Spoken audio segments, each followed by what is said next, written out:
And you can't, and you also can't rank trauma necessarily. Like when I definitely had a better life having been adopted, but I was also traumatized by it. You have to wonder, well, if I hadn't had this constant, chronic, every day of my life, constant stress and anxiety and grief and loss of being adopted, yes, I would have had to face other issues in my with my biological mother or the man she ultimately married, etc. But would I have been better equipped to handle those because I didn't have such foundational trauma? You can't really go there and you can't really rank that. But I also, when I hear people say, well, I know someone adopted and they're just fine, I'm like, you don't know what they are because they can't talk about it. That's Janet Sherlund, the author of a book on being adopted. This is the Silver Linings Handbook podcast. I'm Jason Blair.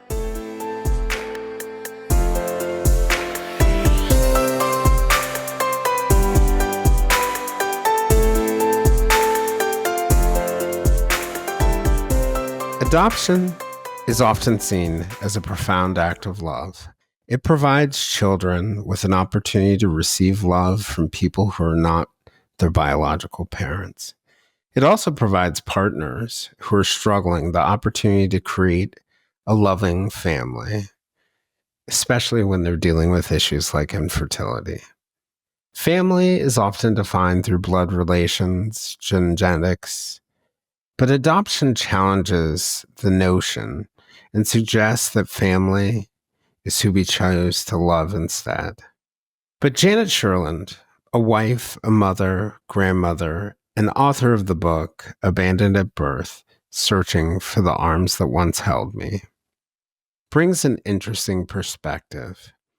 As somebody who was adopted as a young child, Janet recognizes that for everyone who's adopted, there are certain challenges, difficulties, a sense of abandonment, and even trauma that comes with the experience. As a child, Janet often struggled with feelings of a lack of sense of belonging, and it impacted her self-worth and self-value as an individual. Janet passionately tells the story in her book of her search for her adopted parents, but also tells a more poignant message about how we, as a country and a world, should look at adoption for what it really is, the traumas that are associated with it, and consider our policies and our approaches and our biases related to it. Today, we're going to discuss the experience of being adopted from the perspective of the adopted child. We're going to discuss the journey to find the people who brought her into the world. And we're going to discuss the trauma, the policies, and the things that can bring about healing for all who are involved in the process.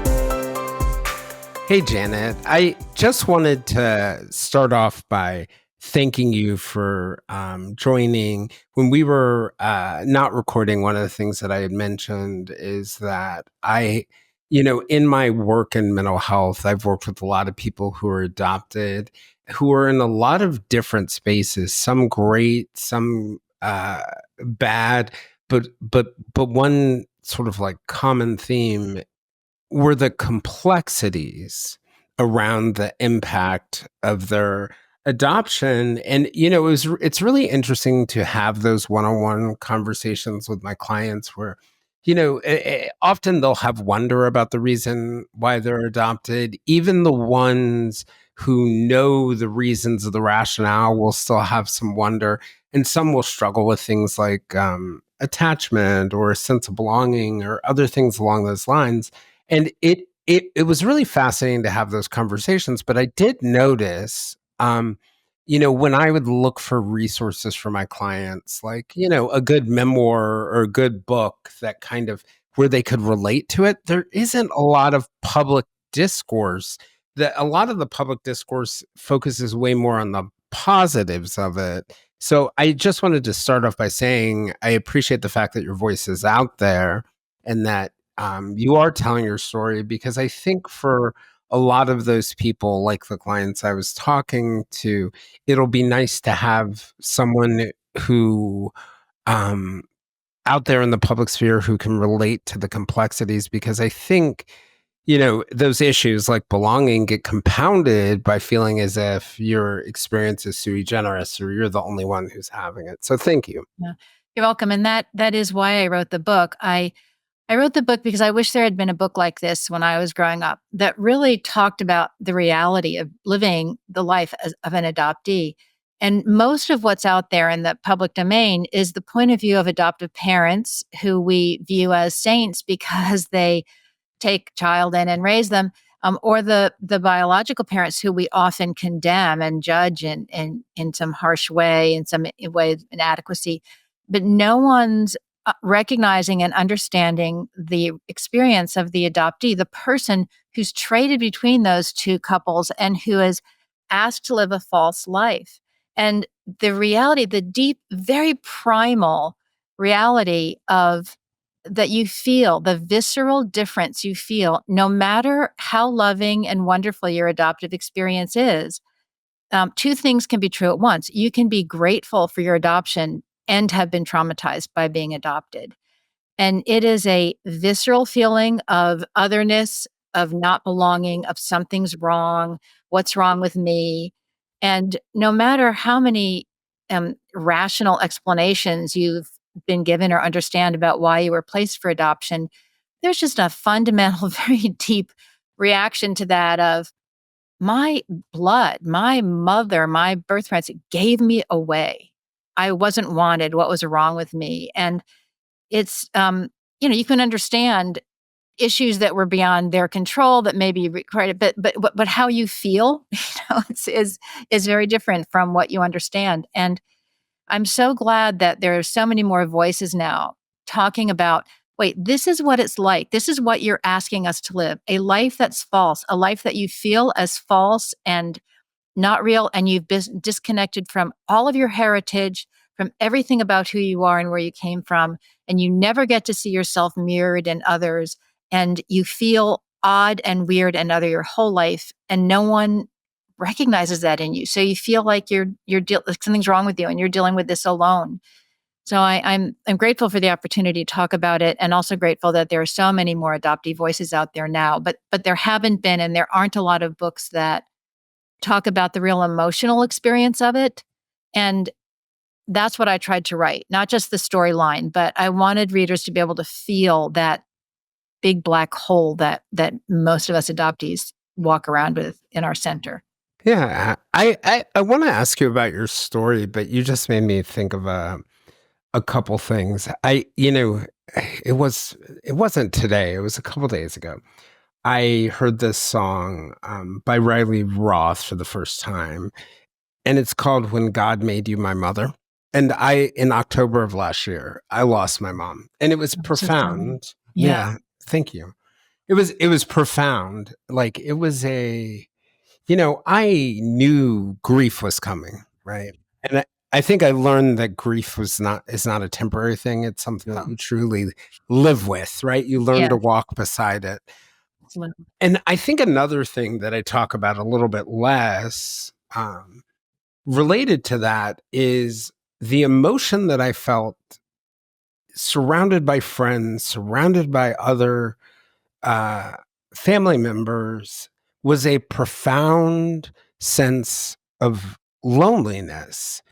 And I don't even know how to describe this idea of losing the person you were with at the beginning of your life, the one Yeah. person who you've always been with, Yeah. and to lose them and know that nothing, and this really I think ties back to your point about adoption, that nothing can replace this person. And in the song, they talk about, like, one of the lyrics in it says something like, "When God made you my mother, he knew who I needed.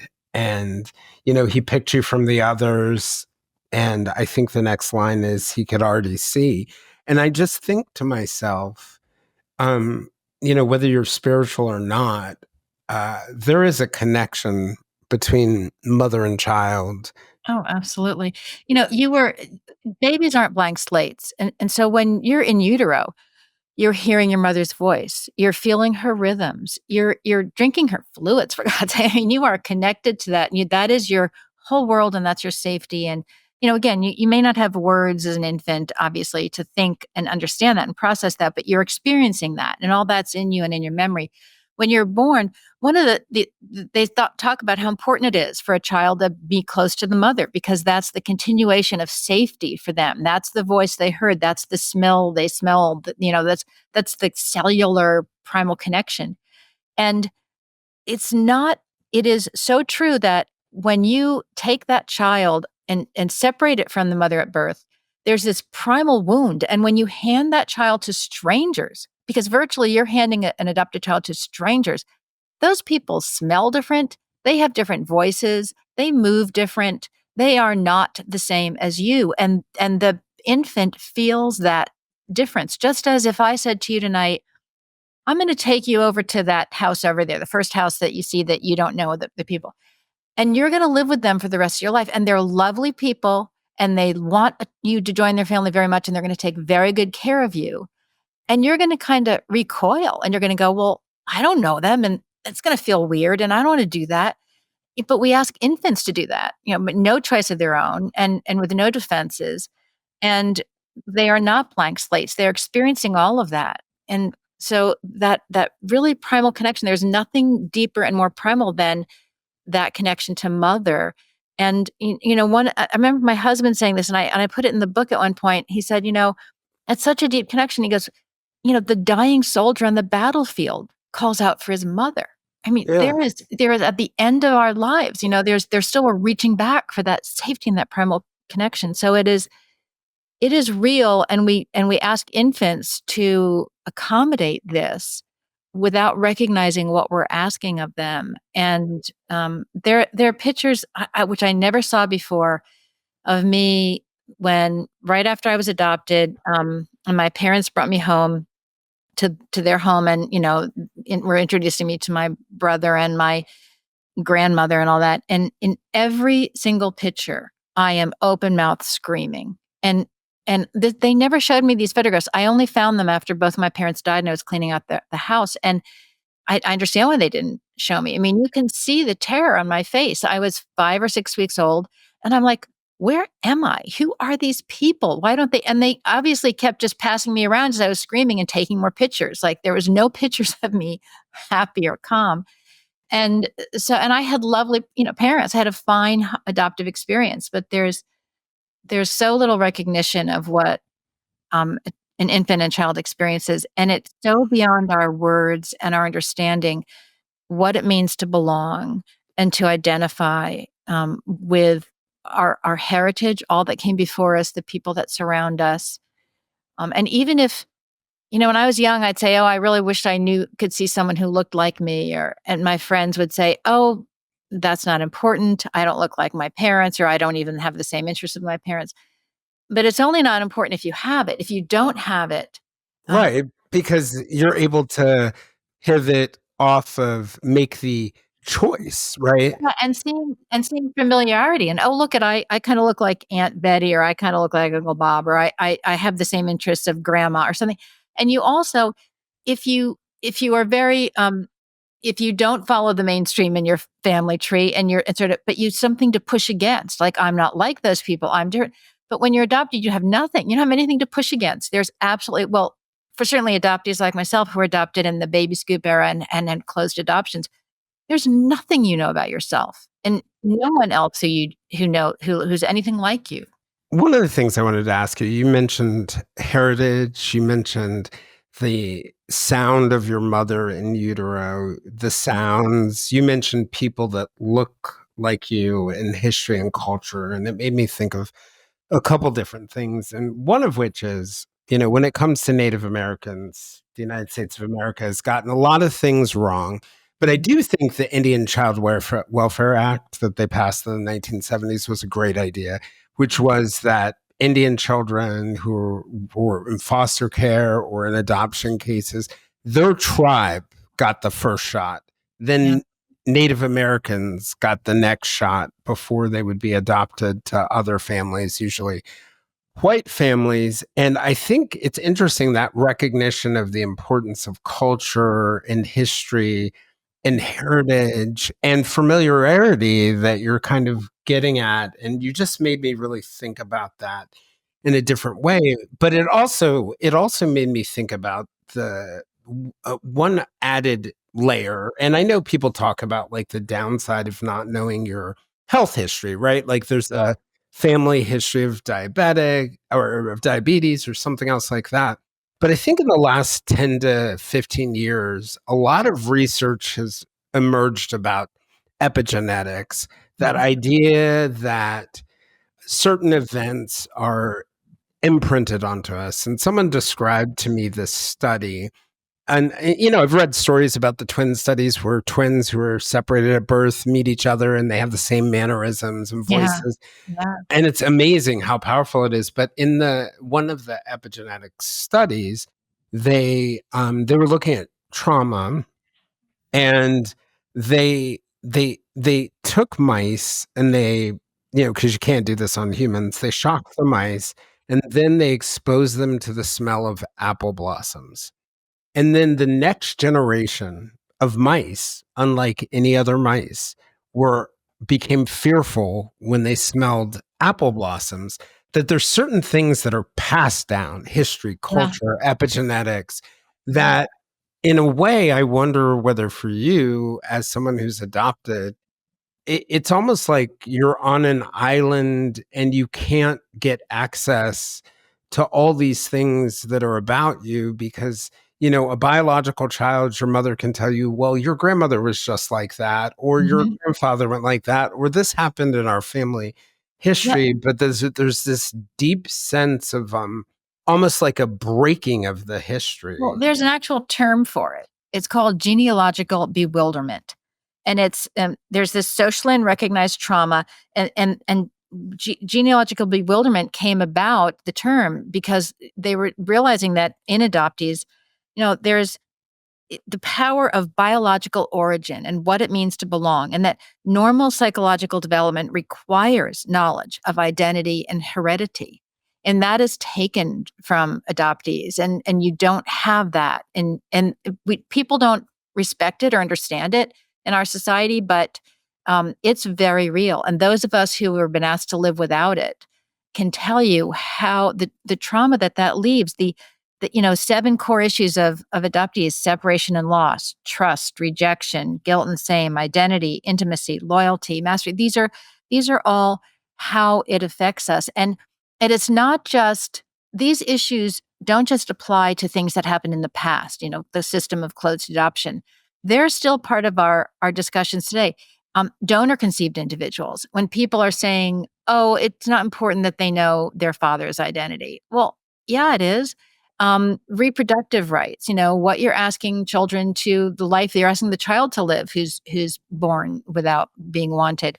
Um, there are so many issues that we are facing today, and without an understanding of these issues of belonging and identity, and uh, we are not well equipped to Yeah. answer those questions that continue and that are evolving in different ways in our society. And the as you were talking about, the Indian Welfare Act, and there was an article in the New York Times a few months ago about the foster care system in Colorado, and how the woman running that until recently was still rejecting kinship adoption applicant. Like, if there was a child to be in the foster care and there were family members that wanted that child, she would reject them in favor of, you know, financially healthy white parents.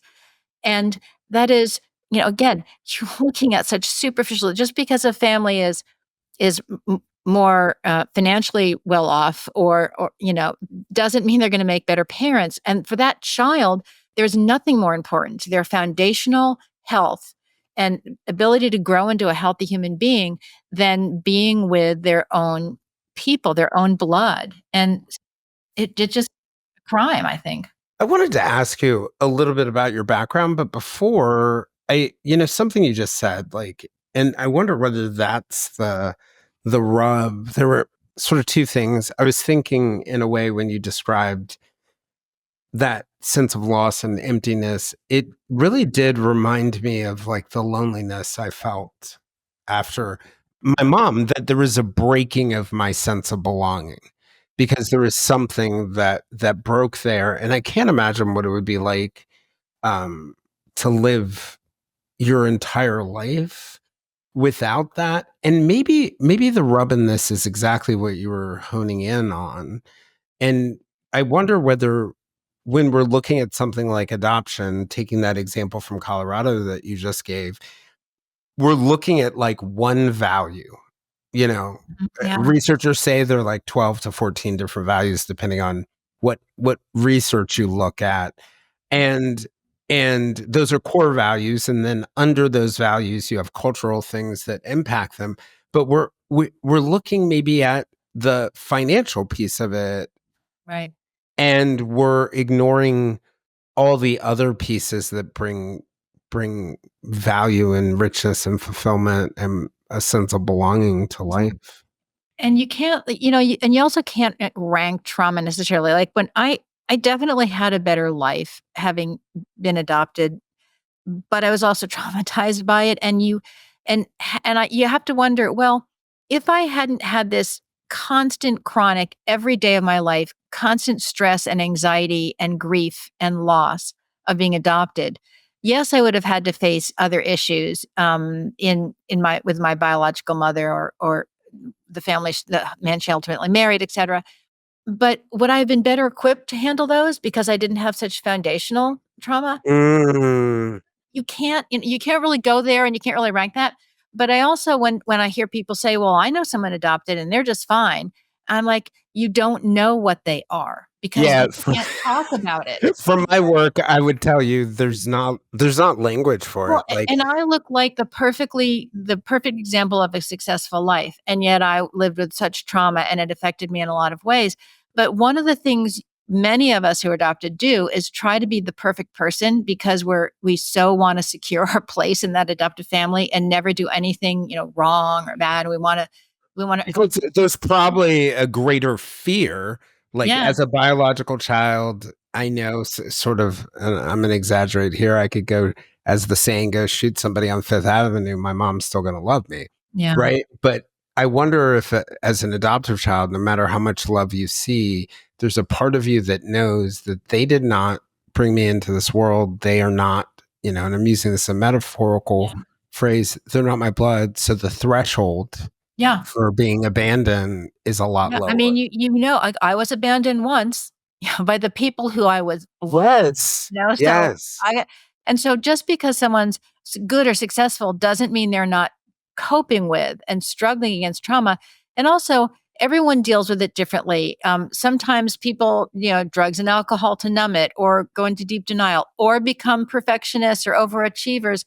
Sometimes they don't face it until they lose their adoptive parents, or until they have an illness or a career crisis. Or I had one woman tell me that her mother in her 90s on her deathbed, who had been adopted and never searched, on her deathbed said, "I am so sorry I never found out who I really am and who my family is. Please, you do that now and you answer that Wow. family." So it's not like just because someone isn't facing it at a certain moment in their life or for a majority of life, it doesn't mean it's not there. It means they're coping with it in the way they best can. And And but you can't look at superficial markers of success and measure the institution by that. And by the way, it is an institution. It is a multi-billion-dollar industry, and the industry needs babies. And so there's marketing that goes into this. It's mind-boggling what really happens. It's not just it's not a Hallmark movie. And so your eyes have to be opened by all of those things to really understand. I used to work in an office beside an adoption firm, and it was something else to see it, Yeah. and something else to see the people coming in and out. So it was really interesting. So they had one office, and it was just like beautiful, and it was in this wealthy area, and that's where they brought the parents who wanted to adopt, but they never brought the families that were adopting. Mhm. It was very, very fascinating the way that it worked. They worked with other adoption agencies as well as their own. Um, and it was really, it felt very uncomfortable on some levels to watch it happening, Yeah. from the outside as a business. And yeah, it was, yeah, because it's, what are you profiting off of really here? Yeah. But, you made the point. Well, you made a point that made me just, the point about, like, in some ways you lived a better life, maybe not. I had never thought of this, but my clients who were adopted, and this is just a guess, Mhm. I would say out of 80% of them, probably, if somewhere around 80% of them were showing no signs of, let's say, trauma or dysfunction to their friends, to their schools. And that almost always, when they were coming in, their parents had just begun to see it, or the kid had pushed for some kind of help on their own. You know, there was a much smaller group that were, showing signs. They were getting into trouble. They Yeah. were, skipping school or whatever. And, something I just thought about that was really interesting is that the ones who were getting in trouble and were not getting rejected by their parents for the ridiculous things they were doing, I always felt they were just kind of testing them, right? Like they were That's a ramping it up. common yeah, that's a common reaction too, yeah. But one interesting thing about them, I think it was easier for them to get to the I'm loved and I'm not gonna be abandoned in the process, because Yeah. they had tested the limits, Yeah. and it Yeah. was much harder for the other ones. I wonder what that's about. Yeah, no, and that's kind of like half the adoptees will try to be the perfect child, and I was grown up. There are 4 of us, and we were all adopted from different families, and 2 of us kind of did the do everything right thing, and 2 of my siblings just acted out and tested the limits and pushed the limits all the time. And it is a form of testing to see about your security, but there's also I tell the story, even though I had, very educated, loving parents, it's difficult for the adoptive parents too to not see themselves reflected in their children and to reach their genealogical end, in their infertility and be Mm. uncomfortable with what they don't understand. And my older brother, who's 18 months older than me, just acted out continually and tested the limits. And that was really hard for them. And I remember hearing my mother say, when we were like, junior high school age, she turned to one of her very good friends, and my brother had gotten in trouble again. And she said, "At least we can take comfort in the fact that he's not really ours." So Oh, man. there's this, there's also that kind of thing that happens in adoptive parents and children is when there's such a breach of sort of understanding or getting them. They're not anyone who They're not anyone in your family that you recognize. There's someone. This is someone else's child you're raising, and yet you know nothing about their family. And I think there can be these gaps in connection. You're together, but you don't belong together, and so it can go both ways. The child can feel like, I feel something's wrong, but the parents can feel that too, and that's not a healthy situation to And not I am identify and talk about. And in one case that I dealt with, it was actually the grandparent, one of the grandparents who was nearby, who was having kind of like this negative discomfort reaction. And Mhm. we were able to get her off to see someone. But I was going to ask you just a little bit about your background, like the story of your sort of birth and adoption, Yeah. and what you know and what you don't know. Well, I was adopted in the 50s in New Jersey, where my birth records, interestingly, are still sealed. And my birth parents, which I ultimately found out, late in life, my birth parents were high school sweethearts. They'd been dating for a couple of years. After graduation, my birth mother got pregnant at like age 18 and never told my biological father. He didn't know until he was 75 years old that he had fathered a child at 18. Um, and Oh, wow. and my birth mother didn't deal with the whole thing well. She was in total denial, and so she didn't recognize the fact that she was pregnant for 6 months, and then went to live with her sister for the 3 months, had me, and never the agency, the notes they have about her were very unusual. They found her behavior very unusual. They said they never see that level of denial in a birth mother. She wouldn't look at me. She wouldn't help in any way. She had me, went to the hospital and had me without any plan to what to do with me. The original plan she had fell through. And Mm. so she just left me in the hospital, and I guess a nurse at the hospital gave her the name of a adoption agency to call, and they came and got me about a week later out of the hospital. I was then in foster care for about 5 weeks and then adopted by my parents, who already had adopted um, a boy who was 18 months older than me, and ultimately adopted another son 18 months younger than me, and then 7 years younger than me, we adopted my younger sister. So they ultimately adopted 4 children from the same agency. And, we had a perfectly fine upbringing. I had educated parents. My father was an electrical engineer, very successful. My mother was, had a PhD and loved to teach. And we lived in a great town in suburban New Jersey. Um, but you felt it. You felt, we all knew we were adopted from the get go. It's part of our bedtime story, how we came to be. And I remember going to pick up my little sister from the agency, and they presented her in this fancy cradle. Um, but we never talked about what it meant or how it felt. It was just a fact of our lives, and it just felt different sitting around the dinner table at night. We all were like individuals. We had different DNA. No one felt the same. We were participating but not belonging. And I every single day of my life wondered where I really came from and who I really was. Participating but not belonging. What do you Yeah. mean by that? Well, we knew we were a family. We felt like we were a family, but it was like you were at a meeting, or if you were with a group of friends or something, or people you're familiar with, but we didn't belong to each other. We didn't share any traits. We didn't share appearances. There's a very different feeling if you're sitting in a room with even really close friends, like your best friend, people you just love, and they're friends. You feel good, but there's a different feeling when you're in a room with your family. It's a deeper level of connection and belonging. Whether you like it or not is another thing, but it's a different feeling than being with friends.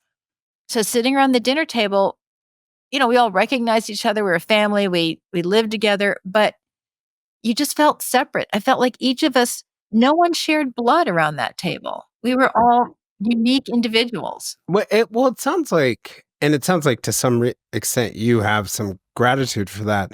But it reminds me of that phrase, "the ties that bind." And I Mm. remember looking up like the history of that phrase and what it meant, and kind of coming to the conclusion that what they're really talking about as the ties that bind are these shared values, beliefs, characteristics that are shared between or among people, and they create this unbreakable connection, and it's almost like Yeah. you didn't have that unique unbreakable Yeah. connection. You weren't Like, you weren't born into a clan. You weren't with the people who will, like going back to you're not with the people who would defend you simply because you were a part of the clan, yeah, for no other reason than you were there. You didn't have that. yeah, I tell people all the time, if most people in my circle, including most of my close friends, committed a murder and I was the only one who knew about it, I'd be like, I'm on Team America, so I'll be the first to rat you out.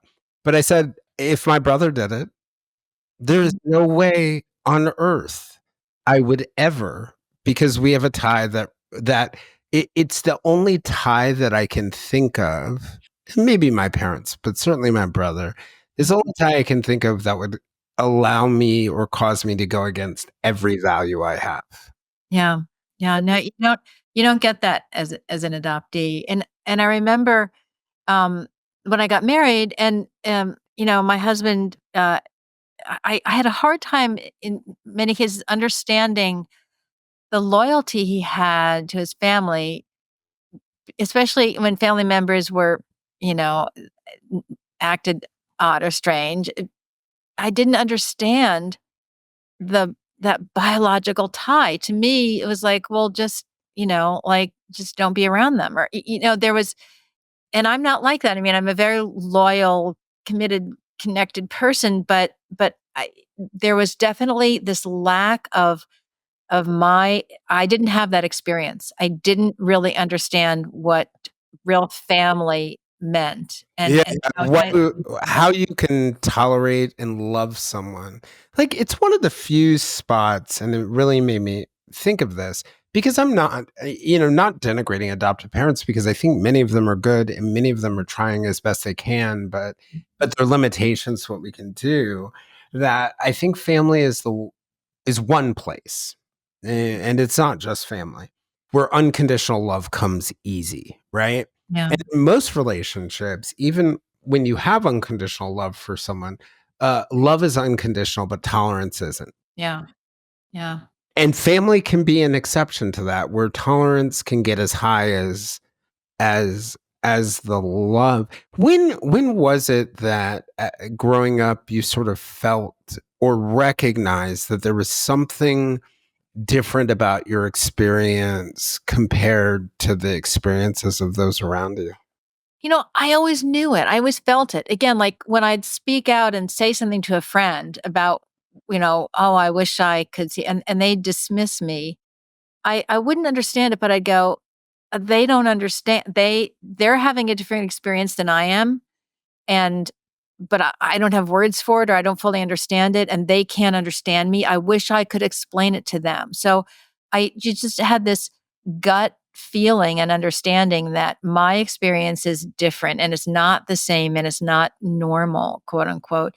And my reaction to that trauma, and I had terrible panic attacks, acute anxiety starting in adolescence, 11 or 12. And I think, yes, my body was probably a body that over responded with adrenaline to anxiety, but it was also living with that chronic, I mean, literally every day of my life, look in the mirror and saying, who am I? Where did I come from? Mm. Every day, looking at every time I was out in public, I would scan the crowd to see if I could see someone who looked like me. When someone would say to me, "Oh, you know who you look like?" I go, "Who?" Like, where are they? I mean, it was, it's such a strange, lonely, disconnected, sad, alone feeling. And then things like normal development things like separation from your parents, or the idea of death.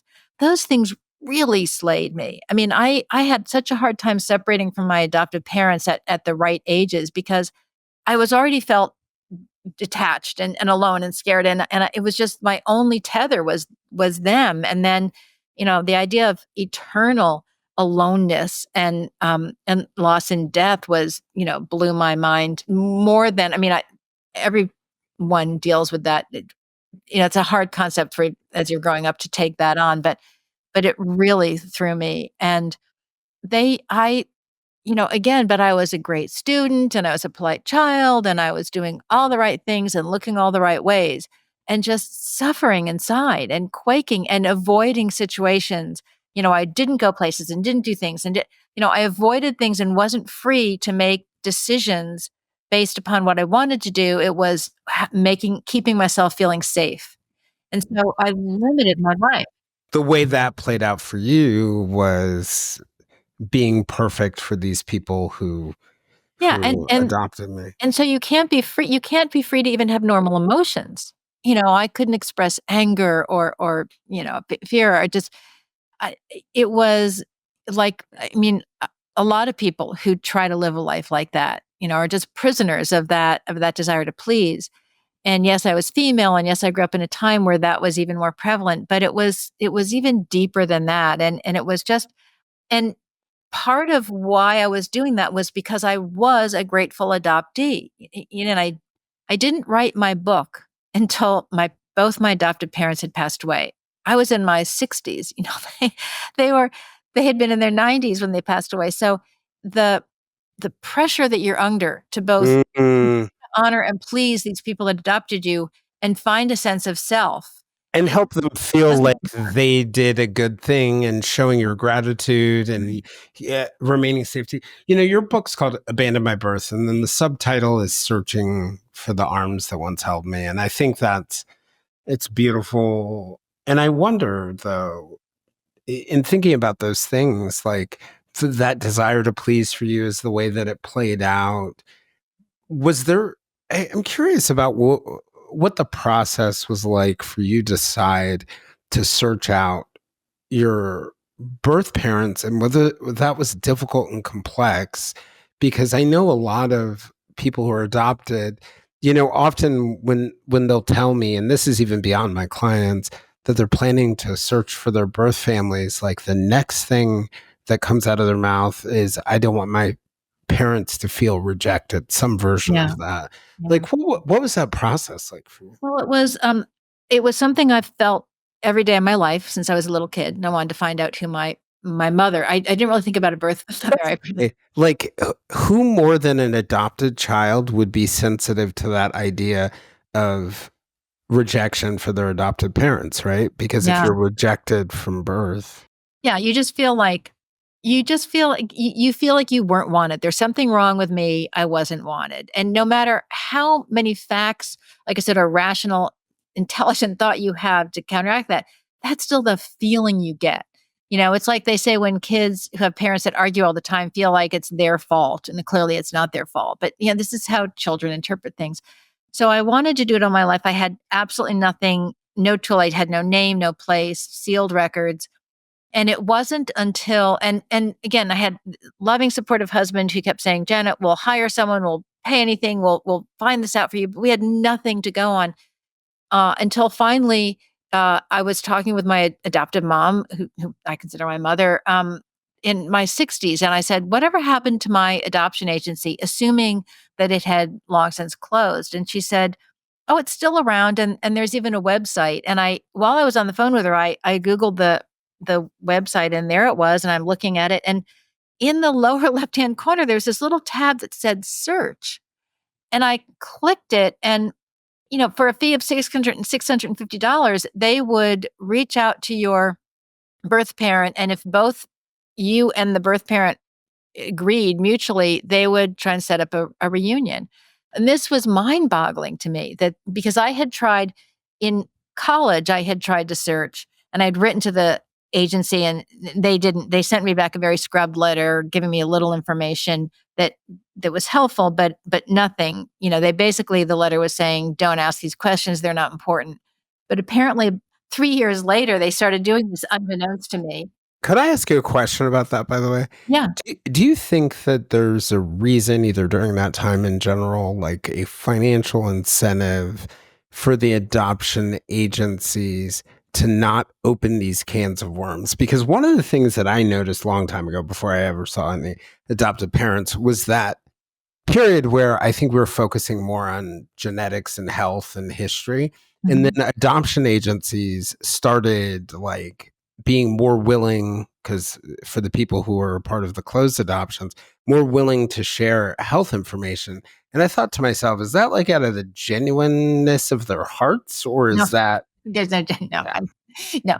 There are laws. They had, and every state is different with the laws, but they had laws and agreements that they had to uphold, and so they it wasn't out of the goodness of our heart. I don't think there's been any of that from in the for the most part from these agencies. They're trying to protect their product and their business. But again, finally, at this point in my life, that there was the ability to do this. I sent in my application. I heard that there was such a long waiting list that it would be about a year before they could get to my application, and true enough, that was the case. Um, and and ultimately, they found my birth mother very quickly, and she actually lived a couple towns away from me, but she refused to meet me. And that was something I never expected. I had been told all along by them that she was, mature, and had, given me up as the best thing in my interest. And by the way, adoptees don't believe that. When you're told that, you were given away because you're so loved. It's like, wait, so love equals abandonment? I mean, it just doesn't ring true for those of us who are on the receiving end of that. It's interesting you say that. I've heard that before.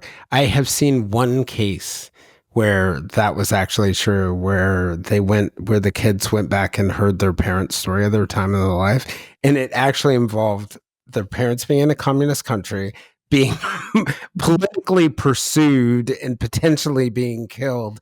Like, I think I wonder whether like part of the reuniting for a lot of adopted kids, at least from their biological parents, should start with an apology.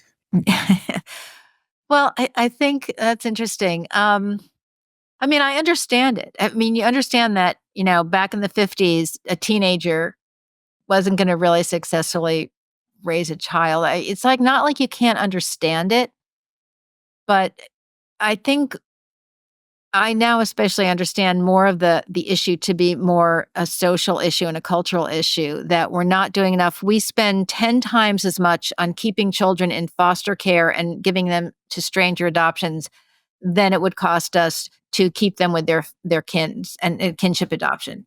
So there's What would values that are what would being, that look like?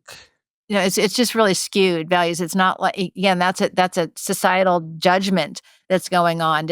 And it's not like there's a wonderful book, Gretchen Sison wrote, called Relinquished, that really talks about the biological mother point of view. And she goes, and she's a sociologist from Harvard, and she goes into all the data and details here. But it is shocking to see what could be happening and what is happening. And I think it's very helpful for all of us to have our consciousness raised about that. But it's I think that the other thing a lot of people will say is, well, I'm worried about, two things. One, I never told my adoptive parents. They were in their 90s when I was searching, when I actively found, I shouldn't say searching, and I didn't want them to feel that I was replacing them.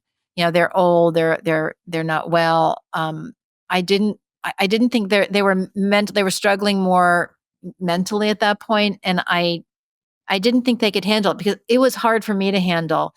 But it was really just about me. It wasn't about how much I loved them, or I was still devoted to them. I took care of them, through to each of their deathbeds. I mean, but it was about me and myself and my growth. And so I didn't tell them. I wish I could have. Maybe if they were younger, I would have shared it with them. It was too late to kind of tell them about the experience. Um, but another thing I hear people say is they're worried about what they'll find. Oh, I'm worried about what I'll find, or what issues or problems are in that family. And my response to that is, you can't know yourself until you know the ugly with the good, the bad and the good.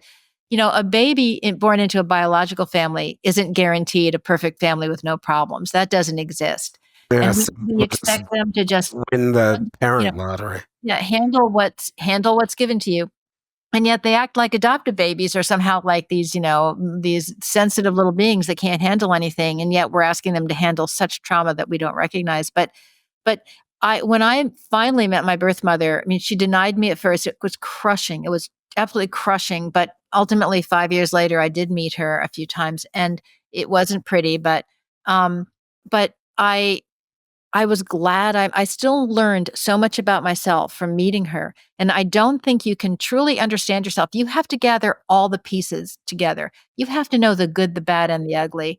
And that's only when you can kind of have this self-acceptance and this forgiveness to yourself, and this just, you can't only know happy things about yourself. That's not who you are. And so I'd say, if you're going to come through, and I think the only way out is through, if you're going to really face this and go there and figure out who you really are, the biological you along with the adoptive you have to know it all.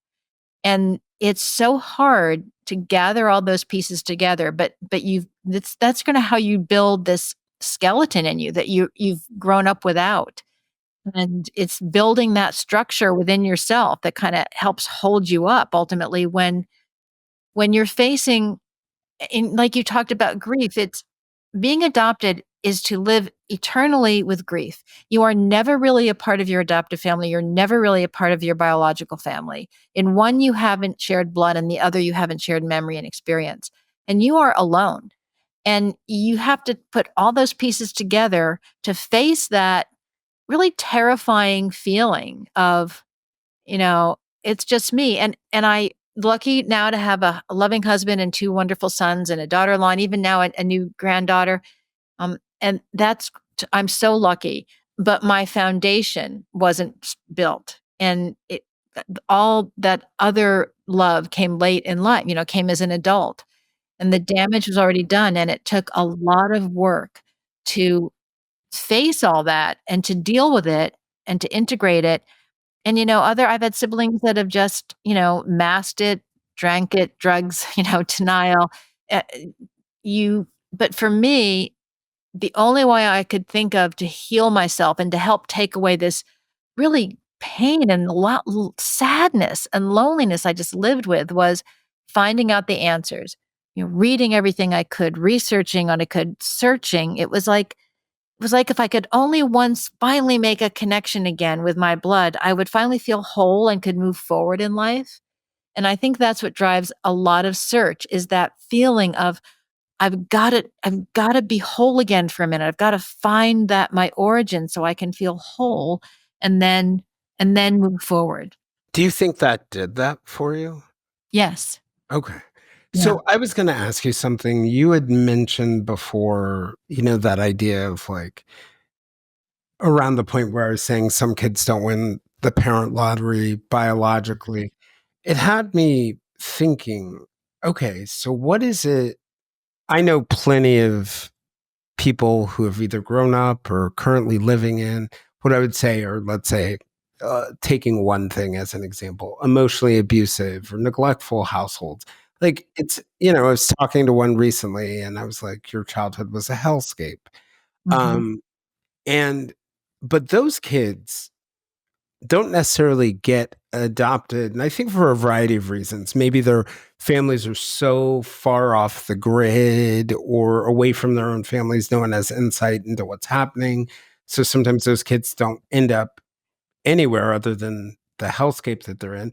Sometimes it's because people are so wealthy and they're insulated. And I'm wondering whether, like, on that latter group, there's a unique American deference to wealth that leads those people to not end up in the system. But if you're somewhere that I wonder internationally, are adoptions for the same reason? If we're so focused on the financial part of it, do adoptions happen all over the world for that same reason? I think there are a lot of reasons for it in various countries and various situations, but I think that is a big part of it. But a large part of it everywhere. Back when I was adopted, a large part of it was shame. I mean, premarital sex was just considered awful. People, families would disown a woman for it. It's hard for us to imagine now, but it was really serious. So a lot of it came from a culture of shame. But now it's really financial. A lot of it is really financial. A woman just doesn't have the resources to raise a child.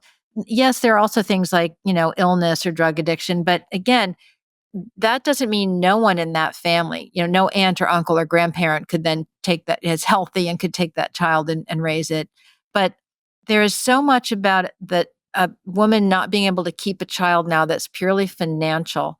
And again, we're spending 10 times more instead of helping them with resources for that. We are spending 10 times more to put that child in foster care and then adopt them to strangers. I think many of the children adopted from foreign countries are from parents who are struggling financially as well. I don't have any personal experience with that, and um, just general information about that. But it certainly seems like again, it's a socioeconomic issue rather than a financial issue. Before we got together, I was looking at this chart and it went back, I think, to the 1940s with available data. And in the 1940s, and maybe it's because they were collecting the data, right? Like there's some speculation in the report. You see this giant surge between the 1940s in the 19, let's say 70s of all types of adoptions. And then you see a decline that kind of follows and then a bounce back.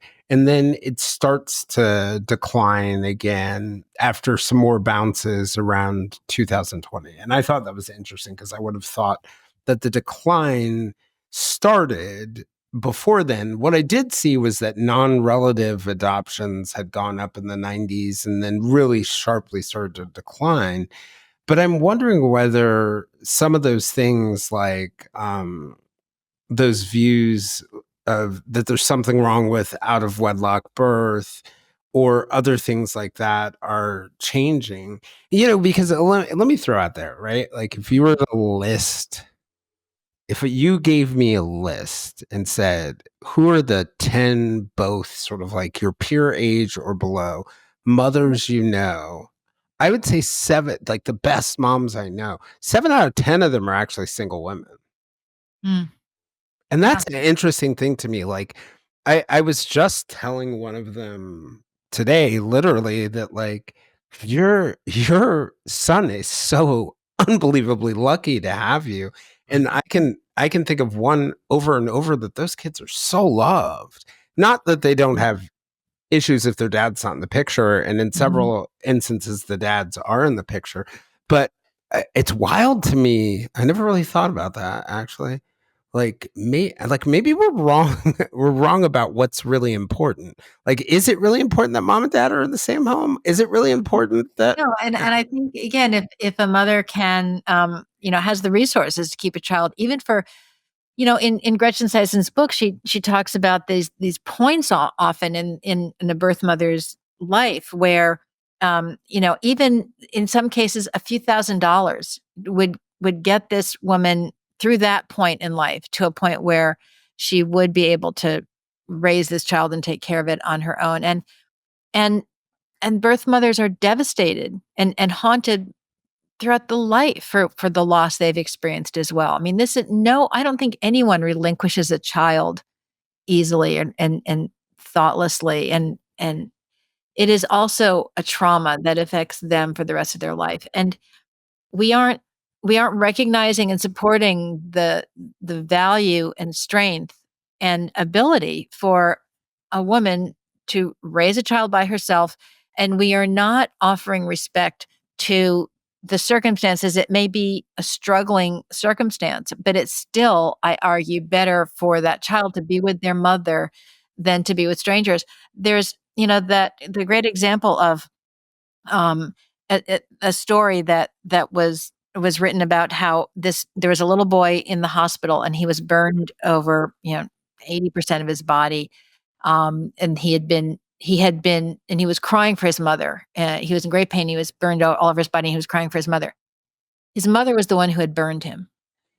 There Mhm. is, and my mother used to talk about that all the time when my adopted mother, who was a math teacher for much of her life and in later life was a minister, and she said over and over again, children in very traumatic situations still want to be with that parent rather than be separated from them. Again, this really primal, you know, no words for it, but feeling of that's who we are and where we are, and we don't value that enough. We think it's better to take that child and place them with strangers that are in in a better, more financially stable home, and that's not what human beings need to Well, be so integrated people.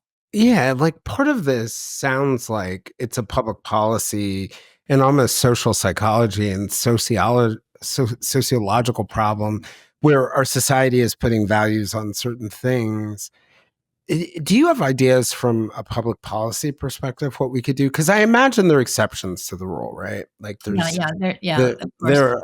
there are definitely, if a child is in danger of death or serious bodily Yeah, yep. harm, there are going to be some, or I would say repeated danger, right? Because Yeah, accidents and do and that can happen. extend into the family. I mean, there are certainly situations where children need to find a family and be adopted. There are some in the movement who want to, do away with adoption. I don't see how that's possible. Going back to your timeline, I mean, it was after really World War II that stranger adoption became a norm. Before that, children were cared for by relatives or even the wider community, and they weren't adopted out. It was something that started then, and it kind of, once birth control became a normal part of a woman's life, there was less commodity out there to be traded around. But I think that yes, we need adoption. There are certainly circumstances where a child needs another home. And I'm not saying to do away with adoption. I'm just saying let's be honest about it. Let's talk. I wish I knew growing up that I wasn't crazy, Mm, that the mm. things I was feeling and experiencing were normal for a person in my circumstances. It is normal when you are being raised by strangers to feel this way. There's nothing wrong with that. And I wish my parents knew that, so that when they felt that disconnect too, they wouldn't go, "Oh, what we're failing, what's wrong with us for not being good parents?" But they go, "Hey, it's normal to feel that way when we're raising someone else's child." And so if we had, if we could just recognize and honor the adoptee's experience and build from that, so that we are offering both the that knowledge and hopefully relief to both the child and the adoptive parents, and maybe the biology. Oh, and nowadays there's open adoption. But what I've recently discovered and was shocked to learn is that open adoptions are not legally binding. And at any point, and Yeah, it's not as open. Yeah, it's not no, as clean as it's people not. think. And usually they end up, the adoptive parents often end up, just not honoring that anymore, and it's very painful. So there's nothing that protects that child right now to to be inclusive of all the parts of themselves. So if we focused more on what does the child need to grow up better, and then educate the adoptive parents and the birth parents on this whole process, I think we could come up with a better system that would better serve. And adoptees have 4 times the suicide rate of the normal population, and they think it's much higher than that. That is suicide attempts or ideology reported by adoptive parents, who again don't know everything their kids are Right, facing. certainly not, right? No parent does. And and they're overrepresented adoptees in hospitalization for mental health and addiction. It It's sounds like you're in many ways talking about a mental health crisis, because what I hear you sort of saying is like we need to give more support to people who are having children who are, let's say, fearful that they're going to be able to do it. We need to recognize and honor the trauma that people who are adopted um, go through, that we need to be creative about finding belonging. And I don't know whether you know other children when you were younger who were adopted. I wonder whether there is some, that notion of peer support, people who are walking in your shoes might be an important part of it. But I wanted to ask for your, and I think this question is usually phrased as like, what advice would you give adopted parents? But I'm going to set that on the table for someone else. And but like, what advice would you give to the 15-year-old, 16-year-old, 17-year-old, 25-year-old, 50-year-old who's listening to this conversation and is trying to heal?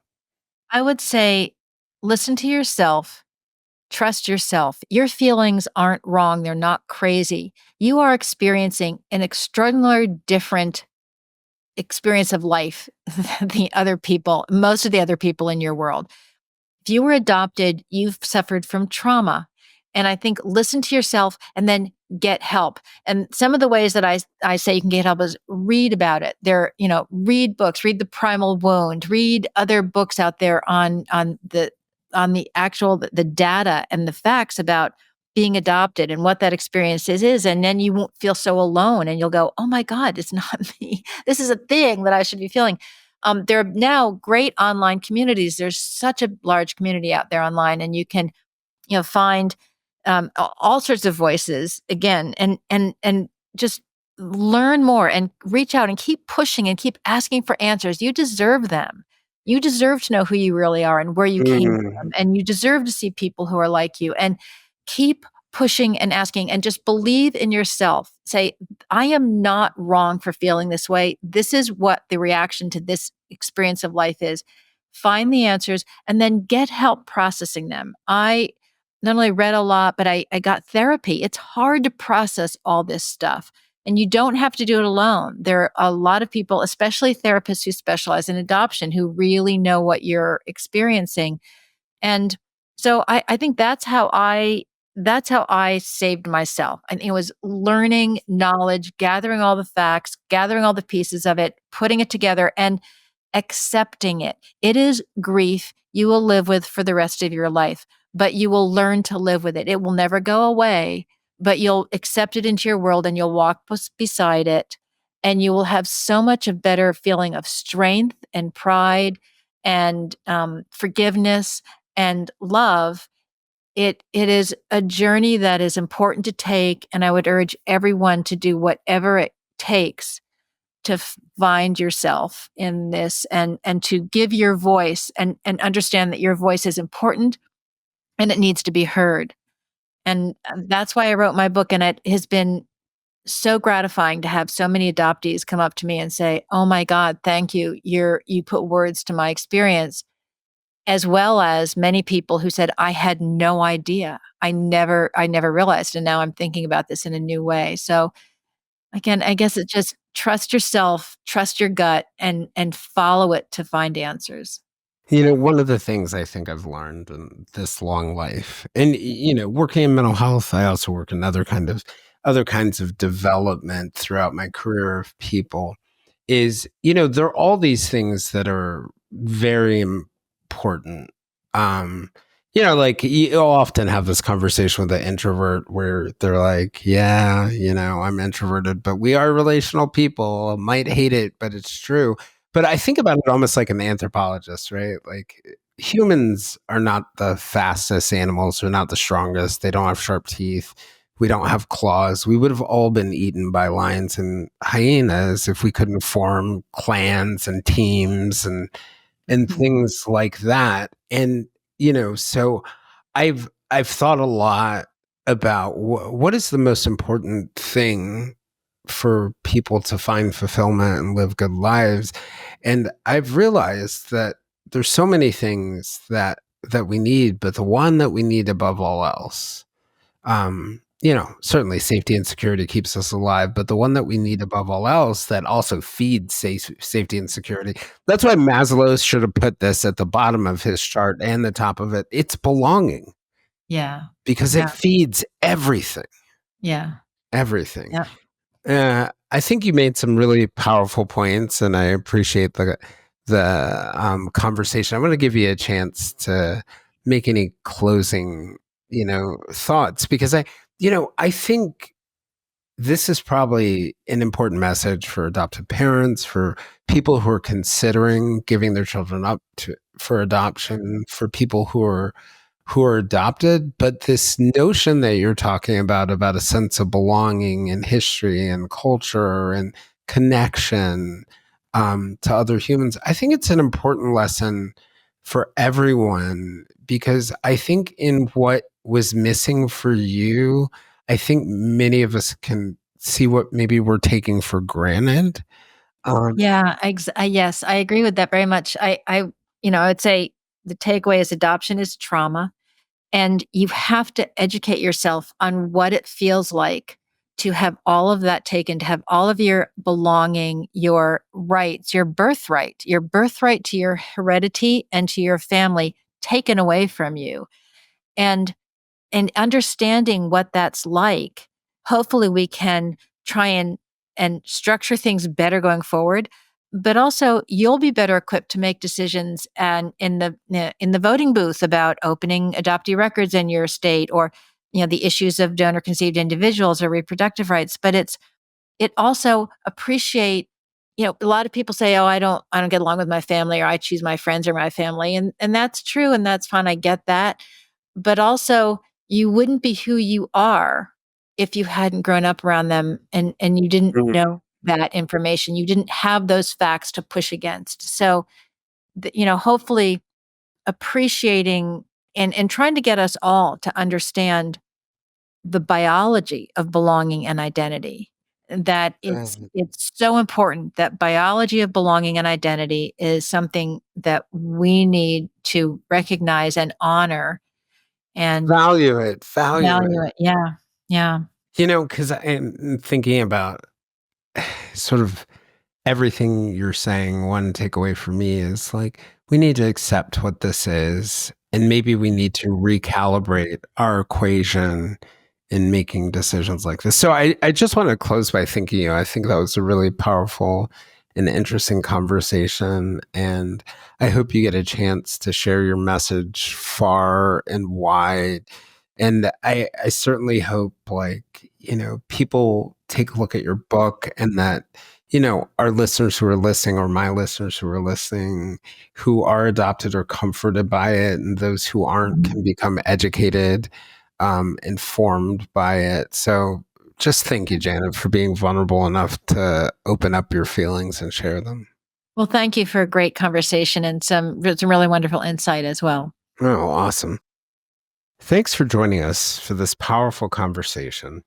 If you'd like to join us for more discussions with me and other listeners, we can be found on most social media platforms, including a listener-run Facebook group called the Silver Linings Fireside Chat. For deeper conversations with our guests and live conversations with other listeners, you can also join us on our Patreon at www.patreon.com/the Silver Linings Handbook. I'm Jason Blair, and this is the Silver Linings Handbook podcast. We'll see you all again soon.